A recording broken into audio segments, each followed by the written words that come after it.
सी वाला point is an amendment, this is an amendment in section 124, पूरा का पूरा न्यू इंसर्ट हो गया है। इसके लिए नीचे लिखा हुआ है, चेक करो, इफेक्टिव फ्रॉम 1 जून 2016। ये पूरा सेक्शन किसके बारे में पढ़ रहे हैं अपन?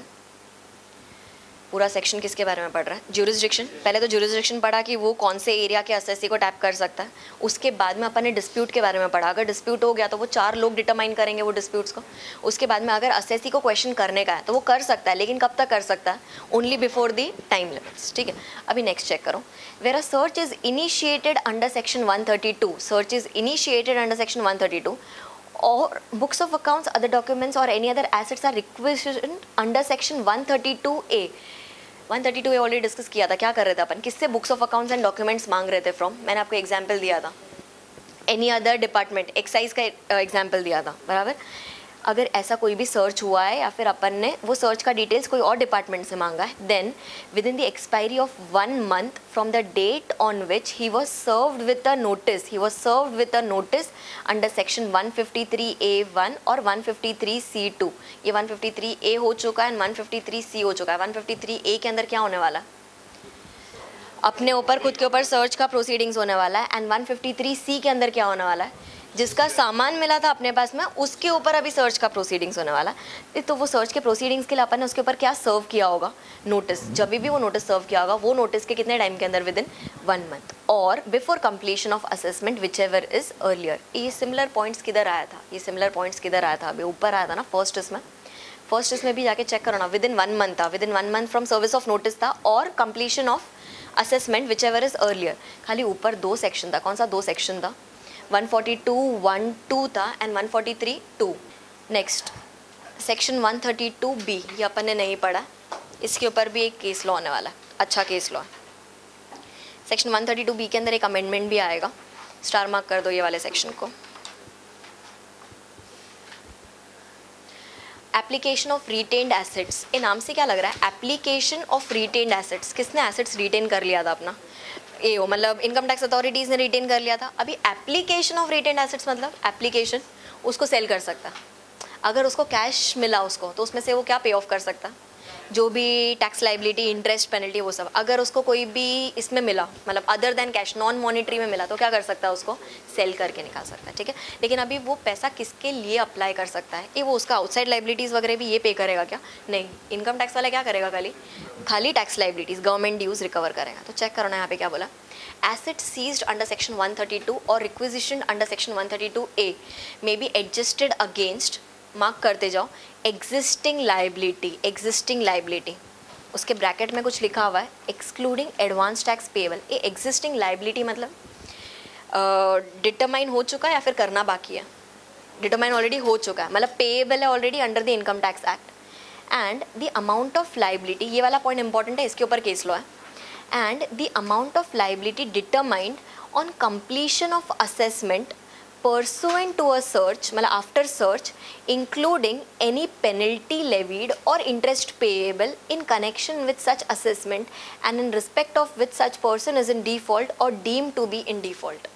इतना बड़ा पॉइंट है, वापस से रीड करो। The amount of liability determined on completion of assessment, word completion of assessment is very very important. And वो असेसमेंट कभी खत्म हुआ है? Pursuant to search. ये सर्च मतलब कौन सा वाले सेक्शन का सर्च हो गया? सेक्शन 132, बराबर है। अच्छा, एंड थर्ड वाला point is the amount of liability arising on an application made before the settlement commission under section 245C। ये सेक्शन अपना पढ़ना बाकी है, सेटलमेंट कमीशन वाला चैप्टर। कुछ आइडिया सेटलमेंट कमीशन में क्या होता है? कुछ भी rough idea? Settlement commission is, जाके हाथ ऊपर कर लो। हाथ ऊपर कर लो मतलब आपको पता है कि वाट लगने वाली है, तो जाओ एंड सब कुछ डिस्क्लोज कर दो। It is kind of your IDS, बराबर है। लेकिन यहाँ पे क्या होता है? आपको सेटलमेंट कमीशन को अप्रोच करना होता है, you have to disclose all the income. आपके हिसाब से जितना भी टैक्स पेएबल है वो पे करने के बाद ही आप किसके पास जा सकते हो? Settlement commission. तो अभी डाउट आएगा कि अगर टैक्स पे ही करना था तो सेटलमेंट कमीशन के पास में क्यों जाना?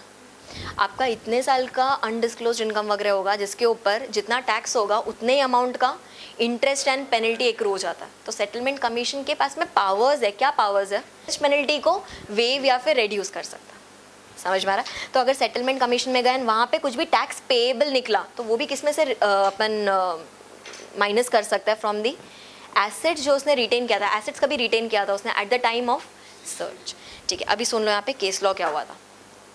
ये सेकेंड वाले पॉइंट के ऊपर केस लॉ हुआ था. इट वॉज एक कोई तो भी असेसी है जिसका असेसमेंट चालू था, असेसमेंट कंप्लीट नहीं हुआ था, assessment was going on and तभी सर्च के टाइम पे गोल्ड बार्स मिले उसके ऑफिस से या फिर उसके प्रीमाइसेस से, जहाँ से भी. तो उसने हाथ ऊपर करने का कोशिश किया. उसने बोला कि एक काम करो, ये असेसमेंट में जितना भी टैक्स आएगा वो टैक्स सबसे पहले मेरे आज के दिन ही गोल्ड बार को सेल कर दो एंड वो टैक्स उसमें से रिकवर कर लो. कुछ समझा मैंने क्या बोला? असेसमेंट चालू था, असेसमेंट चालू होने के टाइम पे उसको समझ गया कि अच्छा खासा अमाउंट पेएबल आने वाला एंड वही टाइम पे गोल्ड बार सीज हो गया. तो उसने बोला कि असेसमेंट कंप्लीट होने का वेट मत करो, आज के दिन ही मेरा गोल्ड बार को सेल कर दो एंड मेरा टैक्स लाइबिलिटी थोड़ा सा कम कर दो.